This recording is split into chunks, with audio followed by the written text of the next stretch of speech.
Thank you, Rob, for that wonderful introduction. And thank you, Bob McKenna, for your leadership.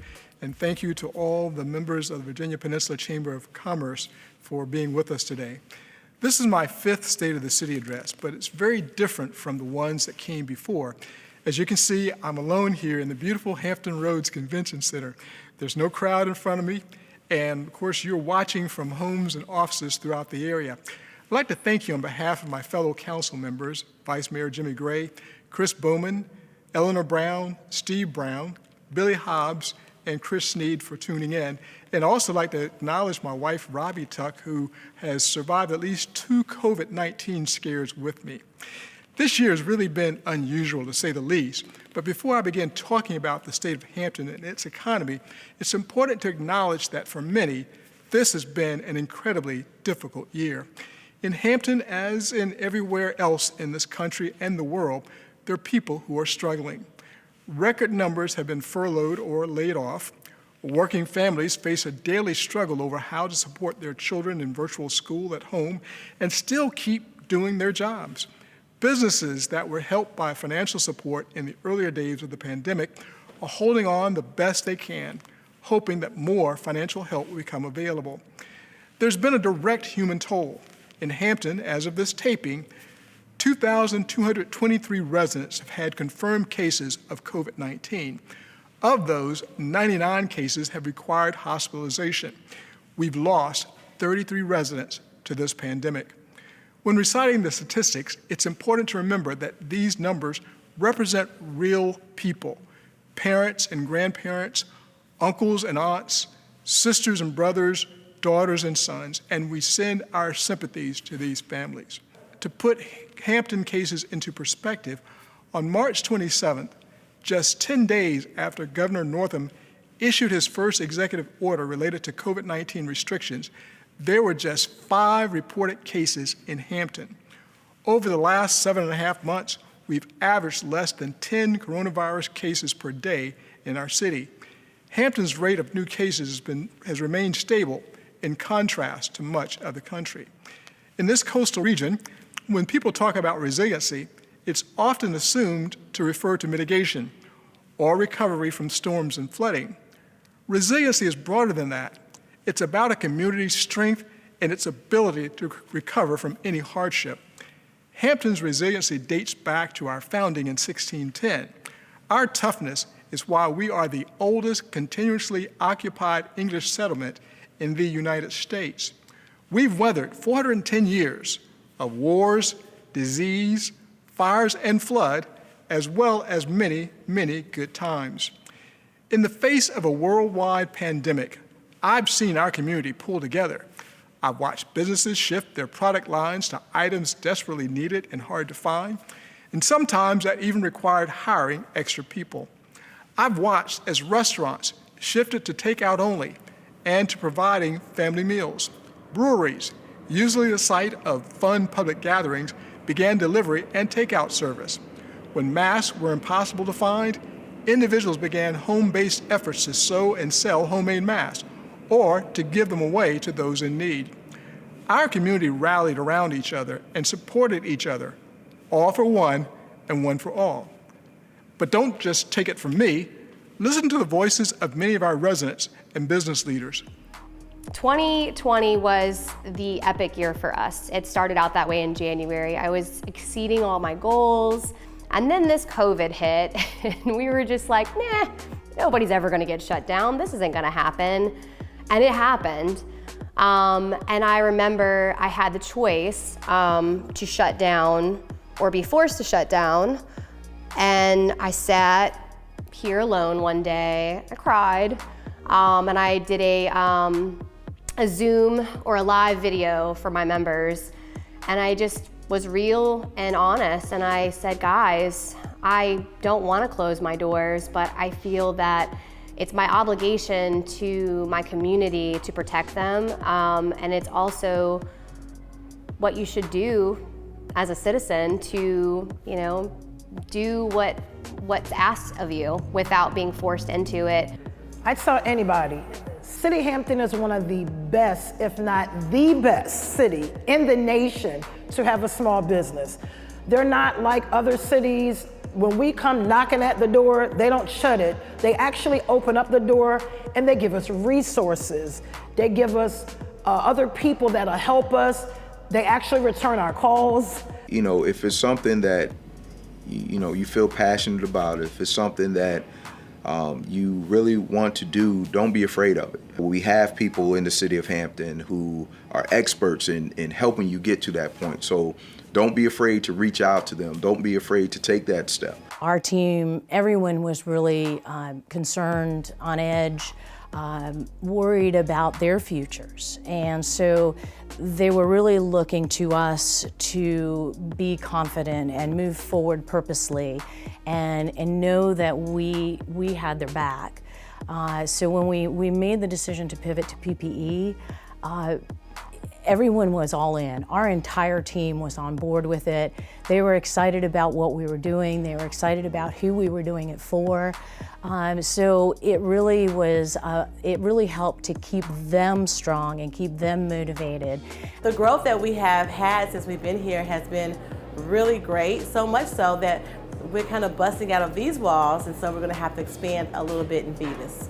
It's a little scary to expand during this time, but this is not anything new to us, because when I first opened my business in 2011, we were right in the recession. So I know a little something about opening up a business in a time that's not so favorable.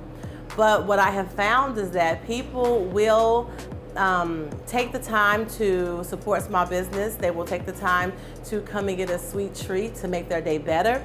And you know, they're not buying a Mercedes, they're just getting a cupcake, you know, or two. And so it just makes them feel better. It's familiar to them, they love it. And so because of that, we said, let's move forward with our expansion. Let's move forward with our move, and let's, you know, give the people what they are asking for. So we're a little nervous, but not really, because we know what to expect. We've opened up in a pandemic or a recession before, so let's do it again. Since we already had everything set, so everything was clean, safe, and healthy with our daycare for emergency and healthcare workers, the governor started to expand businesses opening in May. So therefore, more parents needed additional childcare with going back to work. So we were able to expand our footprint and our availability and staff to help support working families to take advantage of our daycare during the pandemic. This is why I love fitness, why I love the community here. Our members pulled together and made random donations to cover the memberships of those who lost their jobs. And they did it anonymously, and you know, we supported those people. They got to rent equipment, and we, you know, we were there for them in the hardest times, just like my gym members were there for me as we had to close our doors. I mean, mom of four, my year and a half of business, and I'm just petrified of losing everything, but they stuck by me, and it really just meant the world. When other cities were shut down and they closed the door, the city of Hampton opened their doors wide open, and they still continue to this day, have their doors wide open for small business owners like myself. Recognizing the tough times we're in and the resiliency we possess as a community, I know we'll emerge from this pandemic as a strong and vibrant city. Even during this time of uncertainty, investors continue to bank on Hampton. Ground is being broken on developments that will bring new jobs to our residents. Most recently, Huntington Ingalls announced they would locate their Unmanned Systems Center of Excellence here. That's a $46 million investment that will bring an estimated 269 jobs. Those are new jobs that will be filled by people here, not a shifting of personnel. I'd also like to note that Huntington Ingalls was one of our bright spots in the fiscal year as well, leasing more than 189,000 square feet in Net Center, formerly known as Newmarket South. In fact, that was the largest new office lease recorded in all of Hampton Roads in 2019. The $94 million Virginia Tech Seafood Research Facility is another project that has been in the pipeline, and the deal closed in August. This is an expansion of the facility downtown, and it will allow more valuable research into seafood and aquaculture. These projects show the degree to which Hampton is becoming a center of excellence and research in key areas. We are home to the country's first Air Force base, the NASA Langley Research Center, and we host the National Aerospace Institute. Unmanned systems research and applications are here already. Now, we not only are home to innovative developments in the air, but potentially on land and sea as Huntington Ingalls embarks on new defense projects. Hampton has been known for its seafood since before the English arrived, and for major developments in the processing of crab meat that allowed our seafood to reach larger and more distant markets. Virginia Tech's expanded facility will ensure that major developments continue to occur here. Hampton University is also a center of significant research and development, from its proton therapy facility to the Center for Atmospheric and Planetary Sciences. The National Science Foundation gave the university a grant for a supercomputer cluster system that helps improve the lead time and accuracy of local regional weather forecasts and warnings. And you will finally see movement on a project I touted at a State of the City address a few years ago. Real estate developer WVS Companies is building 1 million square feet of retail, apartments, and townhomes downtown, fronting on Settlers Landing Road. The $25 million project has been slowed down by infrastructure and utility challenges.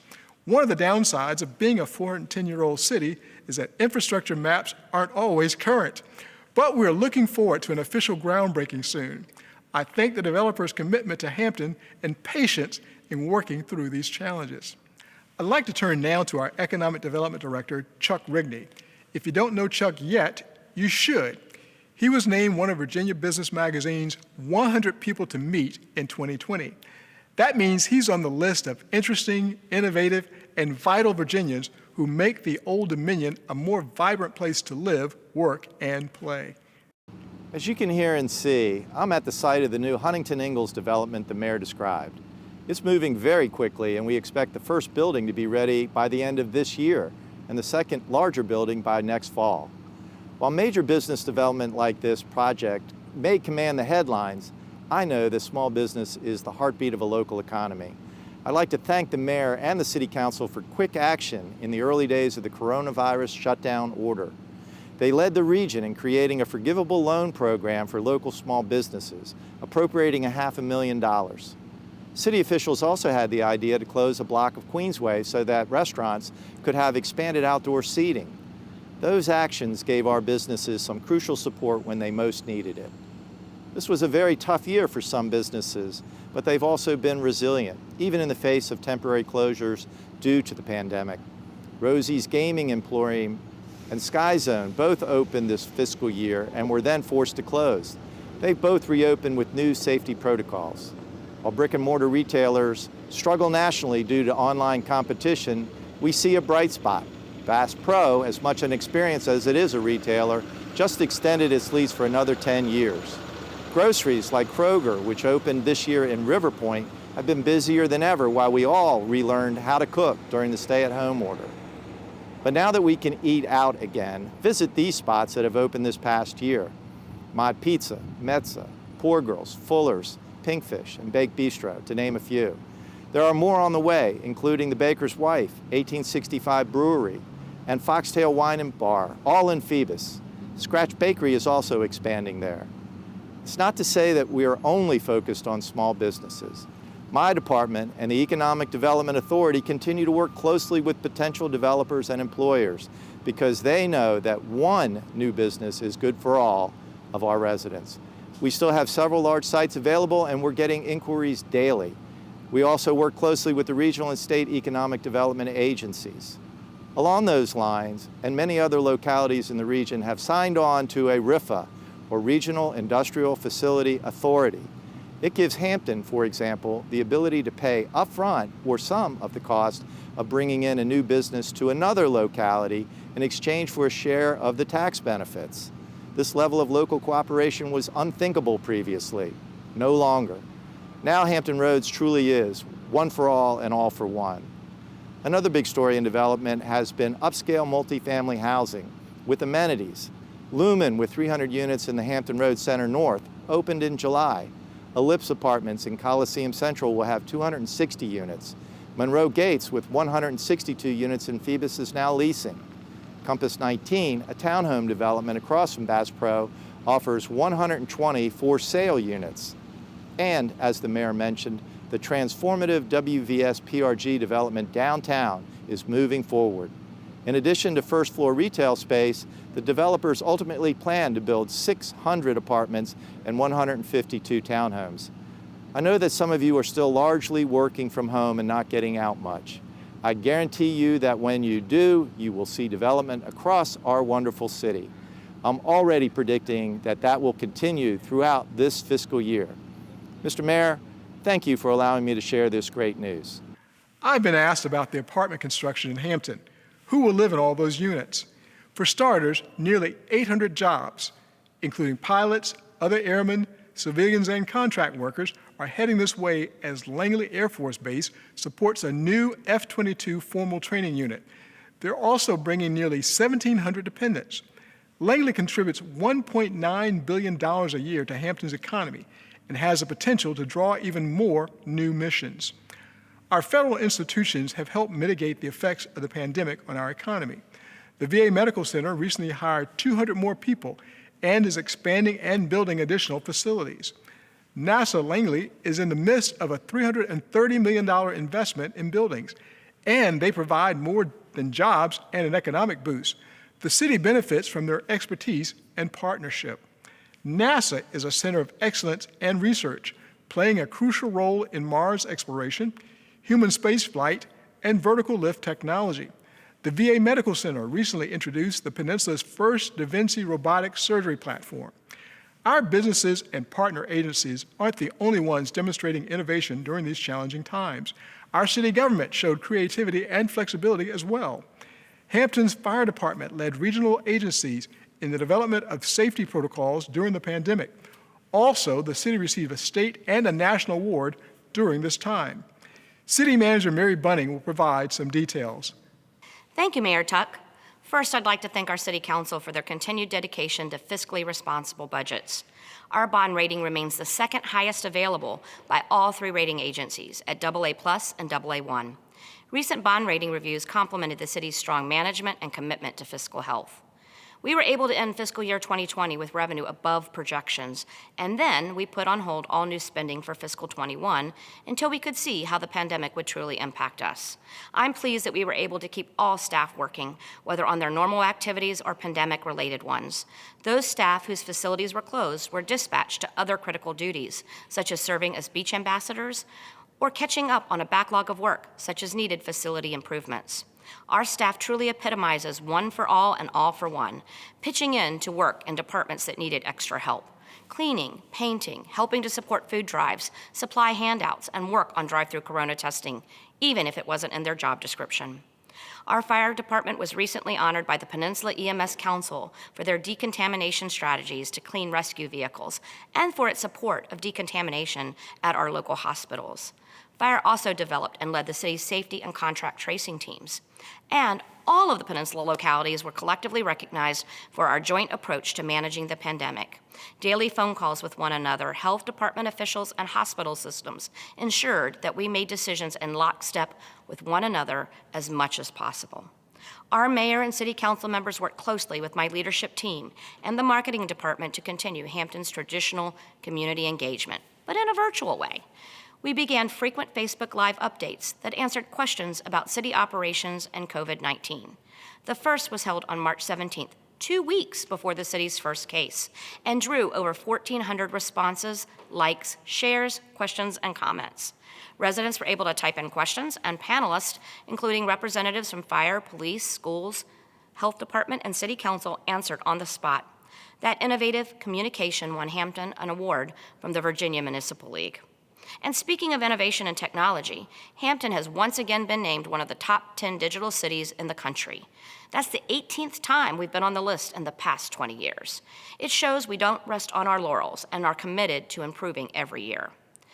Virtual engagements lack the relationship element of in-person meetings, but they have attracted a larger and more diverse citizenry. Our Facebook Live forums have drawn 266,000 views to date. To reach those without access or technology skills, all of our online forums also aired on our Hampton cable TV channel. Elaborate plans had been made to celebrate one of our best-known facilities, the Hampton Coliseum, which turned 50 this year. There was to be a gala, a retrospective, and a round of fun retro concerts. Unfortunately, the pandemic killed those plans, but our staff came up with a creative idea to continue hosting events.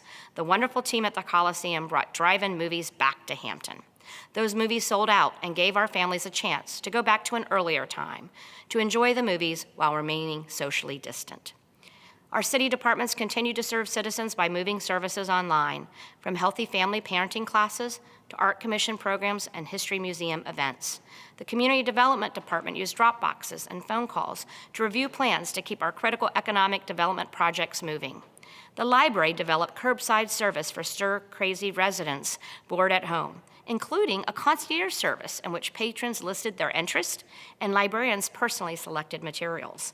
And our Parks and Rec department even made boredom bags to give fun ways for our family to interact with one another. Our emergency management team, we worked emergency plans to include the possibility of sheltering with social distancing. I want to thank all of our city employees for the extraordinary effort they have shown during the pandemic. We truly have a phenomenal team. I would like to highlight one series of virtual forums that show how Hampton approaches issues.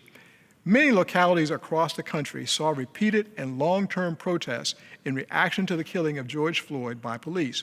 In Hampton, protests were largely calm and included an interfaith march. We went beyond drawing attention to an issue. We dove into local issues and answers.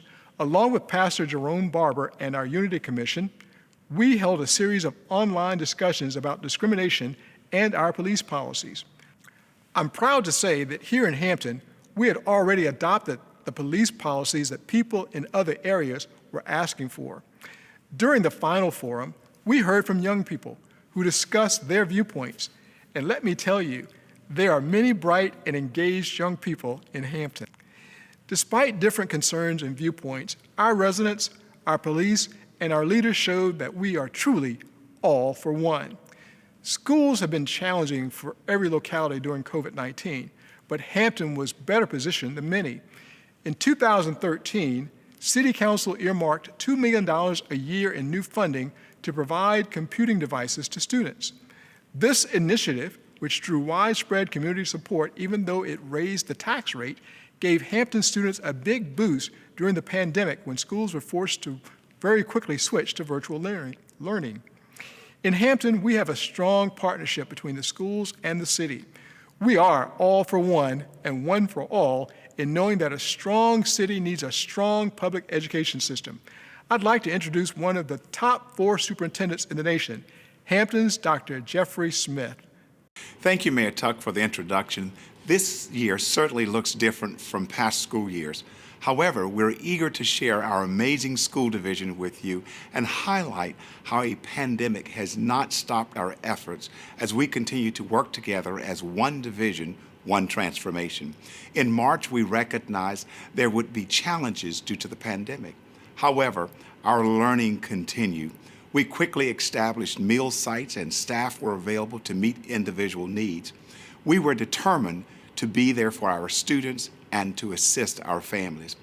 A bright spot of the pandemic was seeing our community come together to recognize the class of 2020. Our seniors were celebrated through several progressive graduation events. Our seniors demonstrated tenacity, which was apparent when looking at our on-time graduation rate of 96.2%, the highest rate in Hampton City Schools history, and surpassing the state average of 92.3%. The class of 2020 also recorded the division's lowest dropout rate in 2 decades at just 1.2%. That's not only below the statewide average of 5.1%, but the lowest of the 15 school divisions in our region, which includes all of Hampton Roads. Our dual enrollment credit hours have increased a phenomenal 753% over the last 5 years, with students earning 14,348 college credits. The class of 2020 earned 2,282 industry credentials across 59 different examinations. In 2016, our community envisioned the portrait of a Hampton graduate, and we implemented the academies of Hampton, including 16 academies and 41 career pathways. This year, the class of 2021 will be our first graduating class of the academies of Hampton. Significant facility improvements were made this summer to 6 of our 16 college and career academies, to include a digital video production studio, a cybersecurity classroom and lab, a law academy courtroom, a health science classroom and lab, a world banking learning lab, and an entrepreneurial classroom and lab. Before I finish, let me share some other accomplishments. Last year, we were proud to announce for the first time in our history, Hampton City Schools was 100% accredited without conditions. We're pleased to share that we remain 100% accredited this year. In June, the Board of Education recognized Hampton City Schools for being one of 6 school divisions in the Commonwealth to earn the 2020 Innovative Practice Award. In September, Hampton City Schools was further recognized by the Virginia Board of Education as one of 15 school divisions of innovation. This success is due to the Hampton City School Board, the support from the city administration and city council, as well as our military, faith-based, business, and community partners. Most importantly, our student achievement outcomes are because of the dedication and commitment of our administrative team, teachers, school staff, students, and families as we work together to ensure academic excellence for every child, every day, whatever it takes. Hampton truly is a city that believes we succeed or fail together, all for one and one for all. Individuals, businesses, and government have worked together to enhance safety for each other. We don't wear masks just for our own protection. We do it to keep our friends and family safe. Neighbors helped neighbors. Residents supported restaurants and small businesses, and our city government found creative ways to increase support. During the past few years, the city has worked to develop a new brand to showcase what Hampton is. Although largely developed before the pandemic, the brand speaks to the theme I've been sharing this morning.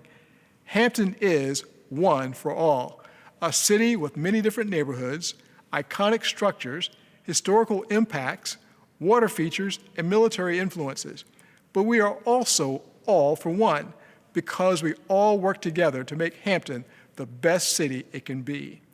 I noted earlier that businesses continue to prepare for a great future in Hampton. So does city government. This new brand includes our traditional motto, from the sea to the stars. But there's so many components that make Hampton great, we couldn't quite settle on one concept to visually represent our diverse and historic city.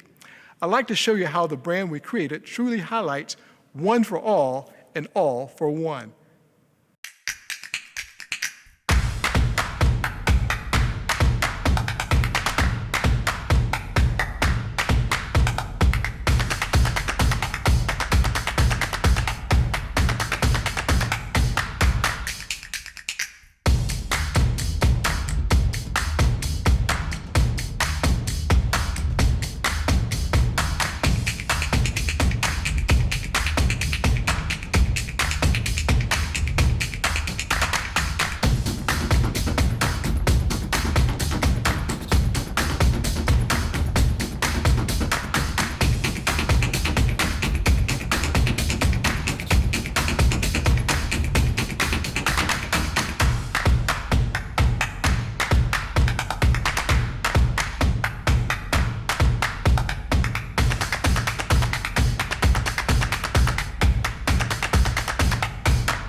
Thank you all for attending virtually today.